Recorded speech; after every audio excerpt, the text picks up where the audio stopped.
साथियों ने मेहनत की और उसका नतीजा ये है कि आज उत्तर प्रदेश में सभी साथियों की मेहनत और संघर्ष का नतीजा है कि आज हमारा संगठन भी है और हम चुनाव लड़ने की स्थिति में भी हैं। और मुझे बताया हमारे जिलाध्यक्ष जी ने कि मेरठ के कई वार्डों पर एक से ज्यादा प्रत्याशी भी हैं, जो इस बात का सबूत है कि आप बेहतर कोशिश कर रहे हैं और आवाम आपकी उस बेहतर कोशिशों से आपसे मोहब्बत कर रही है। आपके हमारे नेता का जो काम है उसको भी आवाम देख रही है। तो एक गुजारिश जो मुझे आपसे करनी है वो है कैडर प्रोग्राम करिए। हमारे पास इफ्तिखार साहब और नेलोपा के मनवर साहब हैं और बहुत सारे साथी हैं जिसको जहां जैसी जरूरत है। मौलाना आदिल साहब ने ये शुरुआत की है, ये यहाँ मौजूद है। तारीफ करना इसलिए नहीं, अगर गलत होता मैं मुखालफत भी करता, क्योंकि मैं मौलाना आदिल साहब का पाबंद नहीं हूँ, मैं पार्टी के हितों का पाबंद हूँ। लेकिन ये बात कहने में मुझे कोई उम्मीद नहीं है कि मौलाना आदिल साहब पश्चिम उत्तर प्रदेश के सबसे बेहतरीन विधानसभा अध्यक्षों में से और हम ये चाहते हैं कि हमारे तमाम विधानसभा अध्यक्ष लगातार एक्टिव होकर के इसी प्रकार काम करें और मेंबरशिप प्रोग्राम चलाएं। आजाद साहब और तमाम साथी जितने भी हम किसी भी पद पे हैं, हमारा पद प्रोटोकॉल बिल्कुल है, होना चाहिए, सम्मान भी होना चाहिए, लेकिन सबसे पहले हमें अपने क्षेत्र में अपने कैडर को मजबूत करना। जैसा मेरी जिम्मेदारी है कि मैं अगर कहीं भी रहूं, लेकिन मेरठ दक्षिण और किठौर विधानसभा की बात आए तो आप लोगों के अगर कोई ग्राम का भी प्रोग्राम है उसमें भी आवश्यकता पड़ेगी तो फहीम चौधरी साहब के साथ मैं आने तैयार। वो इसलिए क्योंकि हमें अपने क्षेत्र की सबको फिक्र करनी चाहिए। हमारे साथ उलमा इकराम भी जुड़े हैं और एक चीज का सभी साथी ध्यान रहे कि हमको दीन उलमाए इकराम के कदमों में बैठकर सीखना है और सियासत के लिए भी हमें उलमाए इकराम के कदमों में बैठकर सीखना है। क्यों सीखना है कि लोगों ने अभी राजनीति का मतलब नेगेटिव समझा है, नकारात्मक समझा है, लेकिन तारीख मदीना को उठा करके देखेंगे कि मेरे नबी करीम सल्लल्लाहु अलैहि वसल्लम से बड़ा लीडर इस दुनिया में न कोई आया न कोई आएगा। तो हमारे लिए जिस तरह से नमाज का तरीका हम लोग नबी करीम सल्लल्लाहु अलैहि वसल्लम से सीखे, निकाह कैसे होना है, वुजू कैसे करना है, तदफीन कैसे होना है, ये तमाम चीजें हमने किससे सीखी हैं? हमने नबी करीम सल्लल्लाहु अलैहि वसल्लम से सीखी। झूठ नहीं बोलना है, जुल्म नहीं करना है, तफरका नहीं करना है, कोई छोटा नहीं कोई बड़ा नहीं, हम सब इंसान सब बराबर। ये हमें किसने सिखाया है? नबी करीम सल्लल्लाहु अलैहि वसल्लम ने सिखाया। ये गौर करना पड़ेगा। और मैं आपसे ये गुजारिश कर रहा हूं तमाम उलमाए किराम से, आप हमारी सबसे बड़ी ताकत मसाजिद के मिंबरों से जिस दिन ये इनकलाब निकलेगा कि आओ इंसानियत के लिए, आओ इंसाफ के लिए और तरीका अपनाओ नबी करीम सल्लल्लाहु अलैहि वसल्लम का, तारीख मदीना को आपको बयान करना पड़ेगा। तारीख मदीना बताती है कि पूरी दुनिया की तारीख में पहली सरकार जो खून खराबे के बिना बनी है, जो अमन के साथ बनी है, वो सरकार मदीना है जो नबी करीम सल्लल्लाहु अलैहि वसल्लम ने बनाई। बताइए कहीं खून खराबा हुआ? कोई बता दे इतिहासकार कि एक खून का कतरा नहीं गिरा है हुकूमत को। तो हमें ये हुकूमत को हासिल करना है, किसी पे जुल्म नहीं करना है, किसी का अपमान नहीं करना है, किसी को नीचा नहीं दिखाना है, क्योंकि हमको सबको गले लगा करके चलना है। इसीलिए आप पर यह जिम्मेदारी ज्यादा है, क्योंकि अल्लाह ने आपको वो मर्तबा दिया है। वो आप खुशनसीब हैं जो अल्लाह ने आपको मर्तबा दिया, वो तमाम आवाम को नहीं है। इसीलिए मेरा एतराज भी आपसे ज्यादा होगा, मेरे सवाल भी आपसे ज्यादा होंगे, मैं सीखूंगा भी आपके कदमों में जाकर, क्योंकि आप ही मुझे रास्ता दिखाएंगे। एक और चीज, संगठन में हमारी बॉडीज कंप्लीट होनी चाहिए।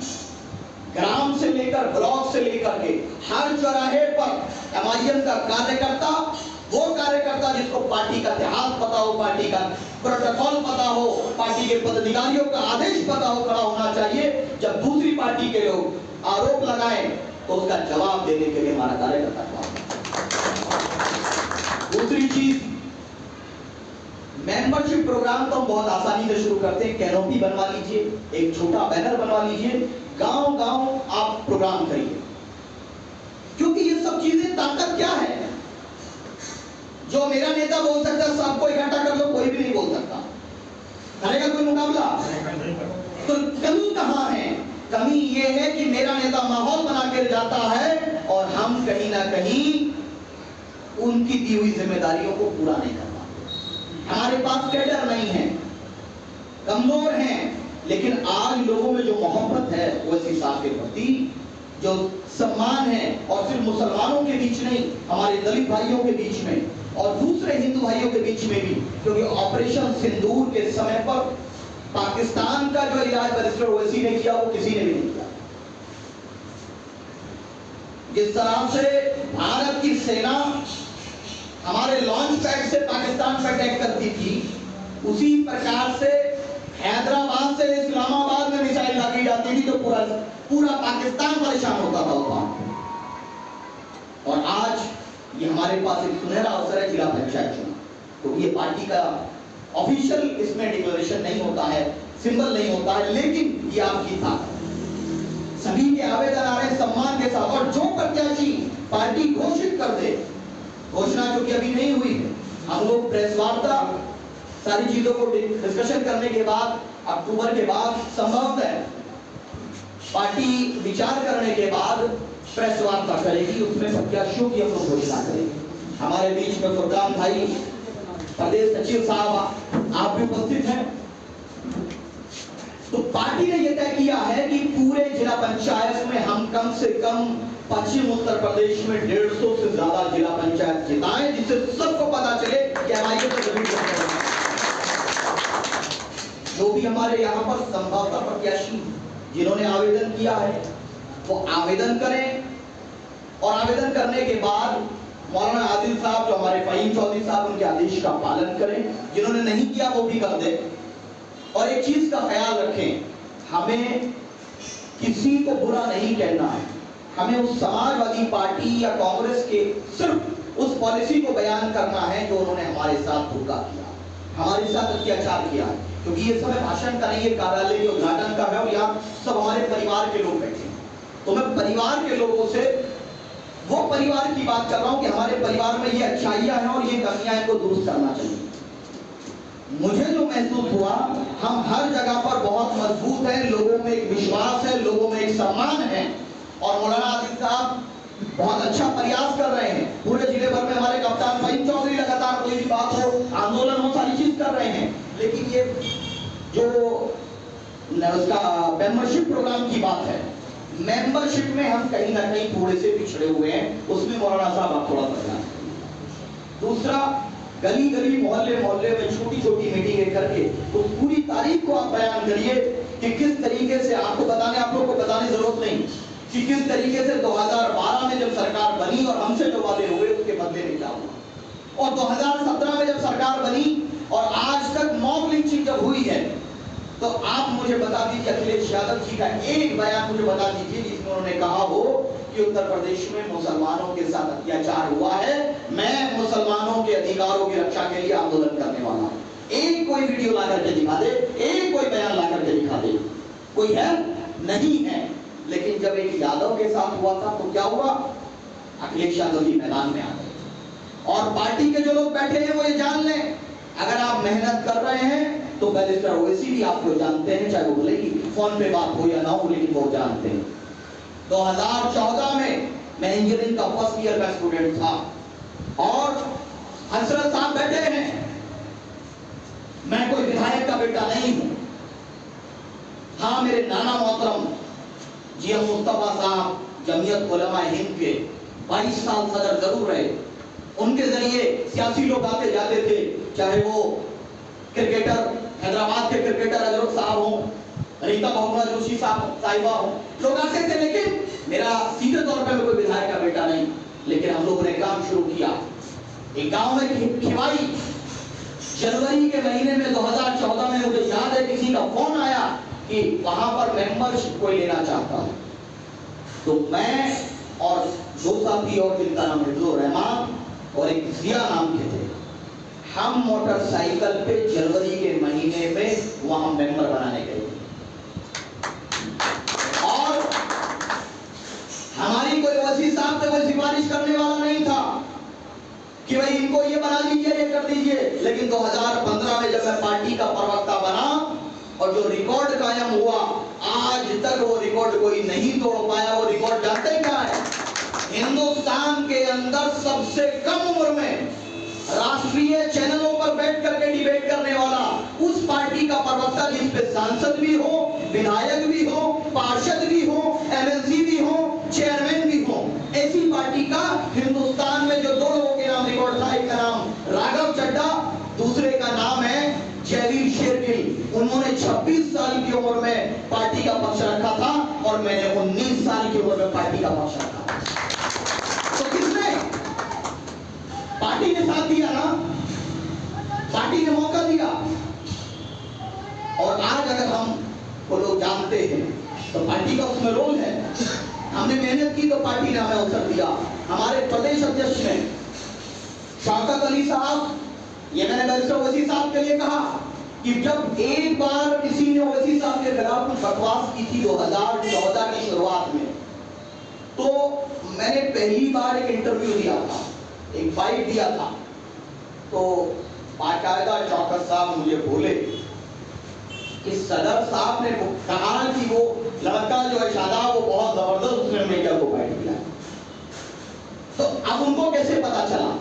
वो सब चीज पर नजर रखते। ये बात मैं क्यों बता रहा हूँ? इसलिए बता रहा हूँ कि हम जो ये बिल्कुल न सोचे कि हम काम कर रहे हैं, पता नहीं शौकत साहब को पता होगा नहीं होगा, फहीम साहब को पता होगा या नहीं होगा, ओवैसी साहब को पता होगा या नहीं होगा।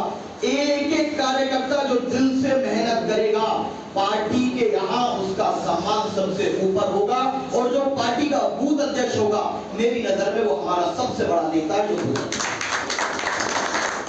और मैं ये आज वादा कर रहा हूं, अभी बहुत समय है 27 के चुनाव में, लेकिन एक वादा कर रहा हूं जिलाध्यक्ष जी की मौजूदगी में, जिस बूथ पर एमआईएम को सबसे ज्यादा वोट मिलेगा, टॉप 20 बूथ को हर विधानसभा में जिलाध्यक्ष से मैं पुरस्कार दिलवाने का काम करेंगे, क्योंकि हमारा सबसे बड़ा नेता वो है जो बूथ पर जाकर के ये जानकारी रखता है कितना वोट है, कैसे पर्ची पहुंचनी है, कैसे स्लिप पहुंचनी है, कितनी वोट डल गई।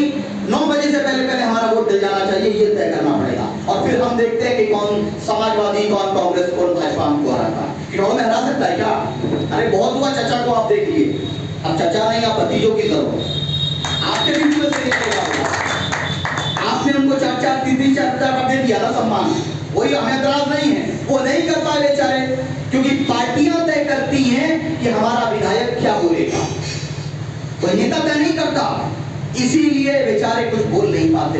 एक बड़े विधायक, नाम तो मैं नहीं लूंगा उनका, हमारे क्षेत्र के नहीं, उन पे मत जाना, एक बड़े विधायक मिनिस्टर रहे, एमएलसी रहे, उन्होंने मुझे फोन करके कहा था किसी विषय को लेकर, शादाब भाई इस पे ट्वीट कीजिए, इस पे बाइट दीजिए, मैं चाहता हूं आप बोले। मैंने कहा आप बोलिए, आप विधायक हैं मौजूदा। बोले हमें पार्टी ने इजाजत नहीं दी, आप बोलिए, क्योंकि आपके बोलने से हमारी पार्टी भी मजबूर होकर कुछ तो कहेगी और उसकी मदद हो जाएगी। ये समाजवादी पार्टी के विधायक होगा, ये मैं आपको सच्चाई बता रहा हूं। हमारे ही आसपास के जिलों के विधायक की बात बताइए। मेरा आपसे मैं एक साथ फिर गुजारिश की, तो सबसे संपर्क करें और अपने साथियों का सम्मान करें। हम एक परिवार में किसी से ऐतराज है, किसी की बात से कोई असहमति है, तो एक तो बदतमीजी किसी के साथ नहीं होनी चाहिए। हमारे मौलाना आदिल यहाँ के कप्तान हैं, हमारे जिले के कप्तान फहीम चौधरी, कोई किसी भी रैंक का पदाधिकारी हो, लेकिन उसको मौलाना आदिल का सम्मान करना पड़ेगा, उसको फहीम चौधरी का सम्मान करना पड़ेगा। ये फहीम चौधरी और मौलाना आदिल का सम्मान नहीं है, ये सम्मान है जिस कुर्सी पर, जिस जिम्मेदारी पर मौलाना आदिल साहब और फहीम चौधरी साहब बैठे। उससे पहले जिलाध्यक्ष थे, उनका भी वही, उनके लिए भी मेरे वही पढ़ते। मौलाना आदिल साहब की जगह कल कोई और होगा, मेरी जगह कोई कल कोई और होगा, सभी के लिए एक चीज है। और मुझे पूरा विश्वास है जिस तरीके से शुरुआत हुई है, हम लोग बिठौर विधानसभा में कम से कम 8 से 9 तो जिता दोगे साहब, 8 से 9 जिला पंचायत हम लोग जीत करके जाएं और सबको इंशाल्लाह फरमान भाई के साथ और फहीम भाई के साथ रजिस्टर ओवैसी साहब से मिलवाने का काम करें, आप जिता करके और आवेदन जरूर करें। अभी हमारे जिलाध्यक्ष जी आवेदन और उस प्रोटोकॉल के संबंध में, क्योंकि ये डिपार्टमेंट उनका है,